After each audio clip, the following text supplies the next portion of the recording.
एक अरसा हो गया तहब्बुर राणा के बारे में सुनते सुनते, और एक लंबा समय हो गया इस बात का इंतजार करते करते कि तहब्बुर राणा आखिर हिंदुस्तान में वापस कब आएगा। अब जब वो आ रहा है तो उसके पैर कांप रहे हैं, उसके माथे पर डर दिखाई दे रहा है, उसके चेहरे पर डर दिखाई दे रहा है, और ये डर किस बात का है बखूबी तहब्बुर जानता है।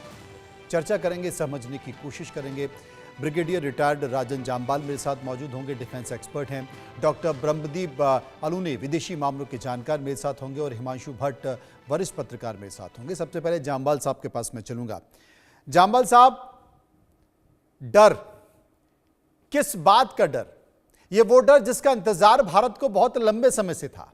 ये वो डर है जिसके पीछे बहुत कुछ छुपा हुआ है। ये वो डर है, इस डर से पाकिस्तान भी दहशत में है। देखिए, ये डर अच्छा है हमारे लिए, दुनिया के लिए, सबके लिए। ये डर अच्छा है। सबसे बड़ा डर उसको ये है कि जब भारत में आएगा, he will be confronted hard fact के साथ, और जिसमें मतलब जो इसके पीछे जो लोग थे, खुद तो जो उसने किया वो सबको पता है। इसके पीछे जो लोग थे जो बार बार प्रूफ बोल रहे हैं, प्रूफ दो प्रूफ दो, यही प्रूफ है, और ये खुद प्रूफ बन के दुनिया के सामने आएगा।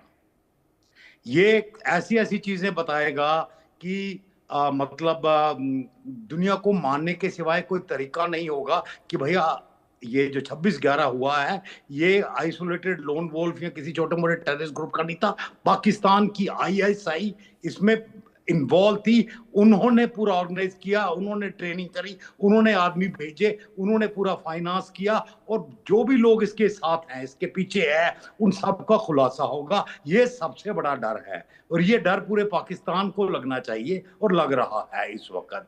जहां तक तबस्सुर राणा का सवाल है, वो जो डर बोल रहा है, देखिए हमारे यहाँ कसाब भी आया, हमने उसको फांसी दी, पर 4 साल लगाए, पूरा लीगल प्रोसीजर के साथ फांसी दी है। तो तबस्सुर राणा को भी ये पता होना चाहिए कि हाँ ठीक है, इतने लोग मारे हैं, फांसी तो मिलेगी, पर पूरा लीगल प्रोसीजर के साथ। ये यहाँ पे भारत में कंगारू कोर्ट नहीं होते हैं, यहाँ पूरा लीगल प्रोसीजर के साथ रात को 12 बजे भी लोग जाते हैं, कोर्ट खुलते हैं और सुनवाई की जाती है। और जब पूरी तरीके से हर आपका लीगल ऑप्शन खत्म हो जाएगा, तब आपको जहां आप जाना चाहते हैं, जिसके लिए आपने काम किया था, वहां अपने अंजाम तक पहुंचाया जाएगा। बहुत सालों से हो क्या रहा था कि ये जो डर है ना, ये डर हमारे नेशनलिस्ट फोर्सेस में था। जो कोई, जैसे हम मतलब नॉर्थ ईस्ट में या कश्मीर में रहते थे, तो जो भी कोई खबर देने आता था, कोई वो डर के आता था। अभी ये डर ट्रांसफर हो गया, जिसको मैं ट्रांसफर ऑफ फियर बोलता हूं। ये ट्रांसफर हो गया है अभी जो एंटी नेशनल्स हैं। अब वो डरते हैं कि कब कौन आ जाएगा। नेशनलिस्ट नहीं डर रहे हैं, वो शरेआम आके खबरें दे रहे हैं, तभी इसलिए इतने सारे रोज मर रहे हैं। तो ये बहुत अच्छा चीज है कि ये जो डर है, ये एंटी नेशनल फोर्सेस के अंदर ट्रांसफर हो गया, और ये एक बहुत बड़ी सक्सेस है काउंटर इंसर्जेंसी ऑपरेशन में। इनफैक्ट ये जो ट्रांसफर ऑफ फेयर होता है, ये जनरली एक टर्निंग पॉइंट होता है किसी भी मतलब काउंटर इंसर्जेंसी मूवमेंट के लिए। ये एक टर्निंग पॉइंट होता है कि जहां से काउंटर इंसर्जेंसी का रुख बदली हो जाता है, और हम उस वक्त आके वहां पे खड़े हैं। ये एक बड़ा संकेत है। डॉक्टर ब्रह्मदीप अलूने हमारे साथ मौजूद हैं, उन्हीं के पास चलते हैं। ब्रह्मदीप साहब, निश्चित तौर पर इसमें तो ये समझना होगा, और इसकी चर्चा भी अंतर्राष्ट्रीय स्तर पर होती है कि भारत की कूटनीति इस वक्त बहुत शानदार है, चाहे वो पाकिस्तान के साथ हो, बांग्लादेश के साथ हो, अमेरिका के साथ हो, जर्मनी के साथ हो, रशिया के साथ हो, या तमाम मुस्लिम कंट्री के साथ हो। और उसका एक असर ये भी है कि तहब्बुर राणा बड़े लंबे समय बाद भारत लाया जा रहा है, तब जबकि प्रोपेगेंडा पाकिस्तान भी फैला रहा है, और तहब्बुर राणा भी इस बात का जिक्र कर रहा है कि साहब देखिए, जिस तरीके से इन्होंने मुंबई बम विस्फोट के तमाम लोगों को प्रताड़ित किया, मुझे भी प्रताड़ित किए जाएंगे। मैं बीमार आदमी हूँ, इस स्थिति के लायक नहीं हूँ कि मैं वहाँ पर जा सकूँ। बचने की कोशिश कर रहा है, लेकिन मुझे लगता है कि शायद बम्बई बम धमाके जो थे, उसकी परतें, वैसे तो बहुत सारी परतें खुल चुकी हैं, लेकिन अब जो बची खुची हैं वो भी खुल जाएंगी और ये तमाम कुछ चेहरे पर नकाब लगाकर लोग घूम रहे हैं, उनके नकाब भी उतर जाएंगे। जी मनोज जी, देखिए बिल्कुल भारतीय कूटनीति की बहुत बड़ी विजय है, हमारी न्याय प्रक्रिया की विजय है, एक लोकतांत्रिक देश की विजय है। और सबसे बड़ी बात है कि हमारे प्रधानमंत्री और विदेश मंत्री के जो लगातार प्रयास है विभिन्न राष्ट्रों में जाकर भारत के हितों को जोरदार तरीके से उठाने के जो प्रयास है, उनके शानदार परिणाम आ रहे हैं। लेकिन जो डेविड ये जो तहव्वुर राणा है, इसका आना भारत बहुत महत्वपूर्ण है और इसको लाना भी बहुत बड़ी जीत है। वो इसलिए भी क्योंकि तहव्वुर राणा ने डेविड हेडली को मुंबई भेजा था, जो मुंबई ब्लास्ट का मास्टरमाइंड था। और ये जो तहव्वुर राणा है, यह जो इसने अदालत में बात की कि मैं पाकिस्तानी मूल का मुसलमान हूं, दरअसल ये पाकिस्तानी मूल का मुसलमान है। इससे ज्यादा महत्वपूर्ण यह है कि इसने पाकिस्तान की सेना में 10-15 साल तक सेवाएं दी है। इसके बाद ये कनाडा रहते हैं और इनका संबंध अमेरिका में भी रहता है। और ये जो कनाडा, अमेरिका, ब्रिटेन या पाकिस्तान है, यह न केवल लश्कर ए तोयबा के ठिकाने हैं, लश्कर ए तैयबा के साथ साथ हिजबुल मुजाहिदीन के ठिकाने, लेकिन इसका संबंध खालिस्तानी मूवमेंट से भी है। क्योंकि खालिस्तानी जो भारत के खिलाफ प्रदर्शन करते हैं, उसमें तहव्वुर राणा जैसे लोग जो है मददगार होते हैं। तो अब यह जो तहव्वुर राणा का जो डर है, बिल्कुल आप सही इशारा कर रहे हैं, ये डर वह है कि कैसे पाकिस्तान एक्सपोज हो जाएगा। और इससे एक्सपोज न केवल लश्कर ए तैयबा होगा, लेकिन खालिस्तानी आंदोलन के बहुत सारी चीजें भी सामने आएगी। क्योंकि जो मुंबई ब्लास्ट था, वो लंबे समय तक पाकिस्तान की खुफिया एजेंसी के द्वारा प्लानिंग किया गया एक बहुत बड़ा विभत्स हत्याकांड कहिए उसको, क्योंकि उसमें बहुत सारे लोग मारे गए थे, हमारे बहुत सारे सुरक्षा कर्मी मारे गए थे। और जो ये 16 साल, 1.5 दशक से ज्यादा समय तक हो गया, इस समय तक जो हमारी खुफिया एजेंसियों ने मशक्कत की है। और ऐसा नहीं है कि एक कसाब को पकड़कर हम सारी चीजों को जान गए थे। कसाब जो था वो एक आतंकी था, लेकिन तहव्वुर राणा जो है वो पाकिस्तान का सैन्य अधिकारी रहा है। तो इन दोनों चीजों में जमीन आसमान का फर्क है। और इसके बाद रॉ के जो तथ्य सामने लाए गए, उसमें यह भी पता चला है कि आईएसआई के जो अधिकारी है, उन्होंने जो भारत में हमला हुआ था 26/11 का, उसमें आतंकियों को प्रशिक्षण दिया था। भारत जो है उन अधिकारियों को भी मांगता है जब पाकिस्तान से कोई बात होती है। तो तहव्वुर राणा के जरिए वो बहुत सारे अधिकारी एक्सपोज हो सकते हैं। भारतीय जो पाकिस्तान के सैन्य अधिकारी, उनके नाम सामने आ सकते हैं। और यदि उन सैन्य अधिकारियों के नाम सामने आए, तो इसका मतलब है कि उनकी भूमिका जो है वो अफगानिस्तान में भी हो सकती है, उनकी भूमिका अमेरिकी हमलों में भी हो सकती है। कुल मिलाकर यह पाकिस्तान का जो पूरा ट्रायंगल है, जिस आतंक को वो पाल पोष रहा है अपने देश में, उसका एक बहुत बड़ा जो है करता धरता भारत के हाथ में आने वाला। निश्चित तौर पर आने वाले समय में कूटनीतिक हलकों में न केवल इसकी प्रतिक्रिया होगी, लेकिन संयुक्त राष्ट्र में भी पाकिस्तान को इसका जवाब देना पड़ेगा। मनोज जी। हिमांशु भट्ट मेरे साथ मौजूद हैं। हिमांशु साहब, ये तो तमाम तथ्य और सबूत बता चुके हैं कि किस तरीके से डेविड हेडली भारत आया, भारत आकर उसने ताज होटल में, उसके बाद फिर स्टेशन पर किस तरीके से रैकी की और किसके ज़रिए आया, किस कंपनी के ज़रिए आया गया। यही तब वो राणा साहब थे जिनकी जो कंसल्टेंसी फर्म है, इमिग्रेशन कंसल्टेंसी, उसका वो कर्मचारी बनकर भारत आया। अब जैसे कि अलूने साहब भी बोल रहे हैं और ये तथ्य भी सार्वजनिक हैं कि आप पाकिस्तान की सेना में 10 साल रह चुके हैं, वहाँ काम कर चुके हैं, उसके बाद आप वहाँ चले गए और पाकिस्तानी मूल के रहे और इशारों पर काम करते रहे। और जो धमाका हुआ, जो बम विस्फोट हुआ, ये भी सबको पता था कि उसके पीछे आईएसआई है। अब वो भाई साहब क्या कह रहे हैं? तब्बुर जनाब कह रहे हैं कि साहब अगर भारत गया तो मारा जाऊंगा, वहाँ पर मैं सर्वाइव नहीं कर पाऊंगा क्योंकि मुझे बहुत सारी बीमारियां हैं। तो हिंदुस्तान के खिलाफ इतनी बड़ी साजिश करने के बाद क्या ये सोच के बैठे थे कि सर्वाइव कर लेंगे? देखिए भैया, हर एक आरोपी यही बोलता है। हर एक आरोपी यही बोलता है। पोपट जब पिंजरे में होता है ना जी, और जब उसको लाया जाता है, उसकी चोंच मरडी जाती है ना, तब वो पोपट बहुत कुछ बोलता है। जहां हमारे दोनों साथियों ने बात खत्म की, वहां से मैं शुरू करता हूं जी। ये जो उसके हैंडलर्स थे ना 26/11 के अटैक के, अजमल कसब के, वो हैंडलर्स के साथ में ये इंसान मिला हुआ था। मैंने ये इवेंट कवर की है और ये इवेंट में हमने देखा है कि वॉकी टॉकी के ऊपर ये अजमल कसब जब तक पकड़ा गया और उसके साथी जब तक मारे गए, तब तक they were constantly receiving the information. मतलब जो पूरी रैकी की गई थी उस हमले के लिए, वो उनको बहुत पहले से पता था पूरा ग्राउंड, और पूरा मैप था उनके पास कि कैसे वीटी स्टेशन के ऊपर, कैसे ताज होटल के अंदर, कैसे वो इजरायली कैफे के अंदर इन लोगों ने नरसंहार किया। और मगर तकलीफ कहाँ है पता है? ये तहव्वुर राणा जो आएगा ना, वो अब रो रहा है कि मैं बीमार हूं, ये है वो है, तब वो कुछ नहीं था। That time he was able and working. अभी नहीं है, नहीं होगा शायद, चलो मान लेते हैं मानवता की दृष्टि से, क्योंकि हम भारतीय लोगों की आदत है। मगर उस वक्त जब ये हमला हुआ, उसके 5वें दिन एक किताब पब्लिश की गई थी भगवा टेरर की, और ये पूरा हमला भगवा टेरर के तहत किया गया है, वो करने का एक नैरेटिव सेट करने की कोशिश की गई थी। तो तहव्वुर राणा यहां आएगा ना, उससे पाकिस्तान तो जलेगा, पाकिस्तान में तो कई लोगों के नाम पर्दाफाश होंगे, साथ ही साथ भारत के अंदर भी काफी लोग थे कि जो बहुत बड़ी जगहों पे उस वक्त थे, उनके भी नाम उजागर हो जाएंगे। इसीलिए सारा बवाल मचा हुआ है। और आपको मैं याद दिलाता हूं मनोज जी कि जब इसके प्रत्यार्पण की बात की, डोनाल्ड ट्रंप ने जब अमेरिका के प्रमुख बनने के बाद कहा we are sending a bad man back to India, मगर उसके बाद उन्होंने कहा there are more to follow. ये मोर टू फॉलो का जो अर्थ होता है ना, वो बहुत बड़ा होता है।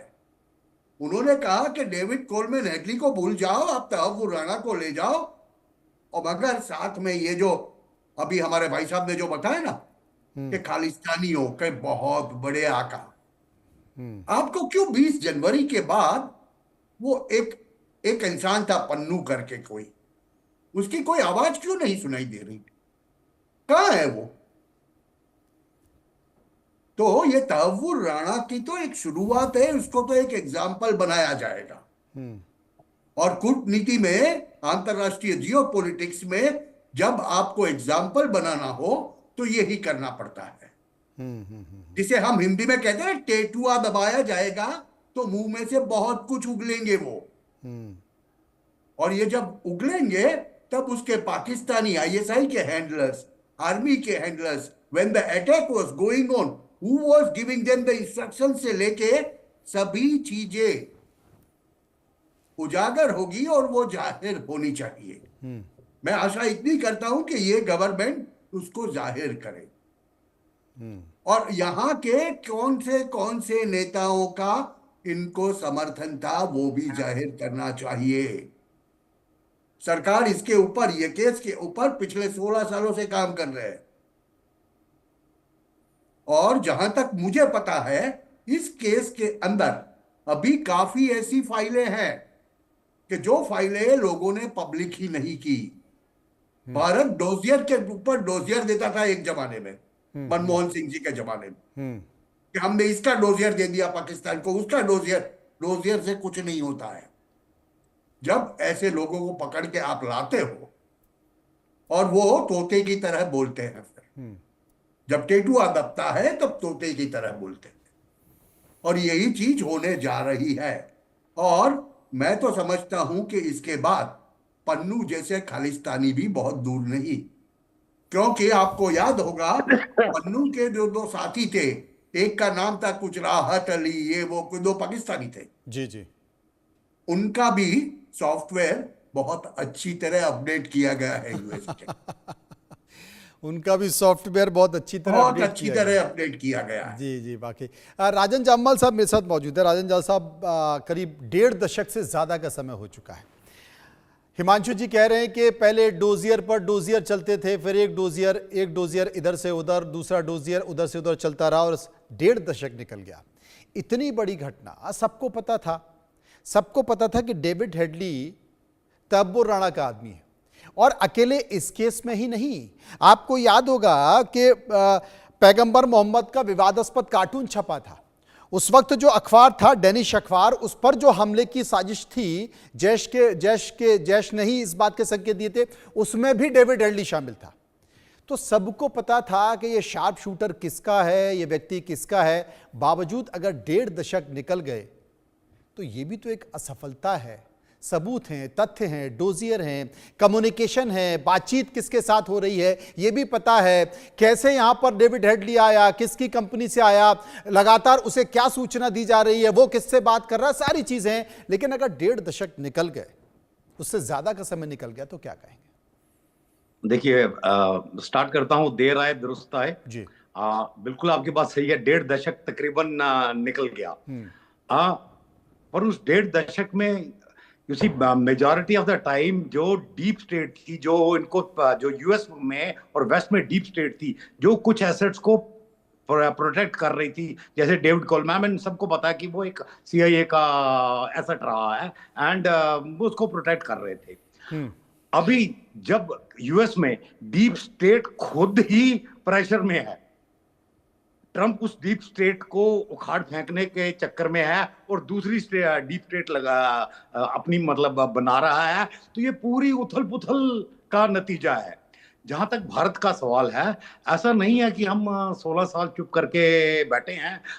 2014 के बाद से तो काफी चेंजेस हुए हैं। इनफैक्ट कल की एक खबर है, छोटी सी है, बारामूला में एक हुआ था, फौज की कार्रवाई के ऊपर अटैक हुआ था, 2016 की खबर है। और जो आईएसआई के मेजर साहब थे, जिनके ऊपर शक था कि वो करा था, कल किसी ने इस्लामाबाद में उनको गोली मार दी। किसने मारी खैर किसी को पता नहीं है, बट ऐसा नहीं है कि मतलब सब कुछ मतलब जो इंसाफ है जो हम मतलब भगवान पे नहीं छोड़ते, यहीं पे सारा कुछ दुनिया में हो जाता है। वो भगवान के पास तो पहुंचने के बाद वो माफी मिलेगी नहीं मिलेगी वो वहां की बात है। तो थिंग्स हैव चेंज, यस। जब ये लोग जो थे तफजुर राणा वगैरह, ये थोड़े हमारी पहुंच के बाहर थे। अभी जैसे हिमांशु जी ने बोला है, हमें ऑलरेडी ग्रीन सिग्नल मिल चुका है। अब पन्नू को खतरा खाली उधर से नहीं है, उसको खतरा ये भी है कि भाई यहां से आके भी कोई कुछ कर देगा, कोई कुछ नहीं बोलेगा। ट्रंप चुप रहेगा, सारे चुप रहेंगे, वो बोलेंगे जो भैया इसको करना है उठा के ले जाना, उठा के ले जाओ, जो करना है इसके साथ कर लो। तो उसको खतरा दोनों तरफ से है कि जहां रह रहा है वहां से भी खतरा है, और जहां नहीं रह रहा है जिसके खिलाफ बोलेगा वो भी कुछ आगे कर देंगे। तो ये डर अच्छा है, ये डर हर एक में होना चाहिए। और ये चाहे न्यूजीलैंड में हो, कनाडा में हो, ऑस्ट्रेलिया में हो, यूरोप में हो, पाकिस्तान में हो, मिडिल ईस्ट में हो, वहीं भी हो, भारत के खिलाफ आपने कार्रवाई करी है तो भैया आपका डरना जरूरी है। वो यकीन ये सरकार कर रही है कि ये सब थोड़ा डर के रहे, और ये बहुत अच्छी बात है। डॉक्टर ब्रह्मदीप अलूना मेरे साथ मौजूद हैं। ब्रह्मदीप जी, जिस तरीके से पाकिस्तान अंतर्राष्ट्रीय मंचों पर लगातार भारत के खिलाफ तमाम सारे मामले उठाता रहा है, हालांकि हमारे देश में, हमारे हिंदुस्तान में ही कुछ ऐसे महान लोग हैं जिसका जिक्र खुद हिमांशु जी ने कहा कि जब मुंबई बम धमाके हुए उसके बाद हमारे देश के लोगों ने किताब लिख डाली और उसमें आरएसएस का हाथ बता दिया और ये बता दिया कि ये साहब ये हमला किसी और ने नहीं करवाया, ये सरहद पार बैठे लोगों का इन्वॉल्वमेंट इसमें नहीं है, ये तो हमारे हिंदुस्तान में जो आरएसएस के जो कट्टरपंथी विंग है उनका हाथ है। तो ये जो एक परेशानी इस देश में, ये जो बीमारी है, ये जो कैंसर है, शायद ये एक सबसे बड़ी वजह है जो जिससे सरहद पार बैठे जो हिंदुस्तान के दुश्मन हैं, चाहे वो पाकिस्तान के लोग हैं, उनको बल मिलता है, उनको ताकत मिलती है। मनोज जी, देखिए, निश्चित तौर पर किसी भी देश के अंदर की जो राजनीतिक प्रतिद्वंदिता है या राजनीतिक कड़वाहट है या जो भी है, लेकिन आप राष्ट्रहित में यदि एक नहीं हो, यदि आप आपके राष्ट्र के खिलाफ ही योजनाओं में शामिल होते हो, यदि राष्ट्र के खिलाफ गतिविधियां जो बढ़ावा देते हैं उनके साथ आप खड़े होते हैं, तो यह बहुत निंदनीय है और ऐसा होना नहीं चाहिए। यदि ऐसा होता है तो फिर यह बहुत खराब बात है। लेकिन ऐसे जो तथ्य सामने आए हैं, जिस प्रकार से चीजें सामने आई है, तो जाहिर सी बात है कि हमारी खुफिया एजेंसियों की नजरों में वो लोग हैं, और यदि वो बड़े पॉलिटिशियंस हैं, वो किसी भी पार्टी के हैं, तो ऐसे लोगों को बिल्कुल नहीं छोड़ना चाहिए। उनको जब तक आप न्याय प्रणाली के घेरे में नहीं लाएंगे, जब तक उनको जेल के अंदर नहीं डालेंगे, तब तक वो खौफ पैदा नहीं होगा। और अपराधियों को डराने के लिए, देशद्रोहियों को डराने के लिए, देश से बाहर रहने वाले लोगों को डराने के लिए, और उनका जो उनका एक गुट बनाते हैं वो देश के अंदर के साथ लोगों के मिलकर, तो इन सब का को एक्सपोज करने के लिए ऐसे राजनीतिज्ञों पर काम करना चाहिए, ऐसे राजनीतिज्ञों के खिलाफ कदम उठाना चाहिए। पूरा देश उसका इंतजार कर रहा है। लेकिन इन सब के बीच एक बात जरूर मैं कहना चाहूंगा कि जो तहव्वुर राणा जहां जैसे आ रहे हैं, तो इनके आने से वो बहुत सारे जो राजनीतिक दल हैं या जो राजनीतिक नेता हैं, उनके नाम तो सामने आएंगे ही। लेकिन सबसे महत्वपूर्ण यह है मनोज जी इसमें, कि इसमें अंतर्राष्ट्रीय स्तर पर, जिस पाकिस्तान की कूटनीति की आप बात करें, अंतर्राष्ट्रीय स्तर पर हमारा पक्ष बहुत ही मजबूत होगा। क्योंकि हाल ही में ट्रंप ने अफगानिस्तान के एक आतंकी को पकड़ के पाकिस्तान ने जो हवाले किया है, तो ट्रंप ने उसकी बड़ी जी तारीफ की है। जी। तो ये जो ट्रंप प्रशासन या ट्रंप ने जो दोहरा रवैया दिखाने की कोशिश की है, मतलब बुरा आतंकवाद और अच्छा आतंकवाद, तो ऐसे में तहव्वुर राणा के जरिए हम जवाब दे पाएंगे अमेरिका समेत दुनिया को कि और उसके लिए इंतजार करना पड़ेगा, आतंकवाद उसके लिए इंतजार करना पड़ेगा, देखना होगा कि अब किस तरह के संकेत निकल कर आते हैं। बहुत बहुत शुक्रिया करेंगे अपने सभी मेहमानों को जो मेरे साथ इस परिचर्चा में मौजूद रहे। तमाम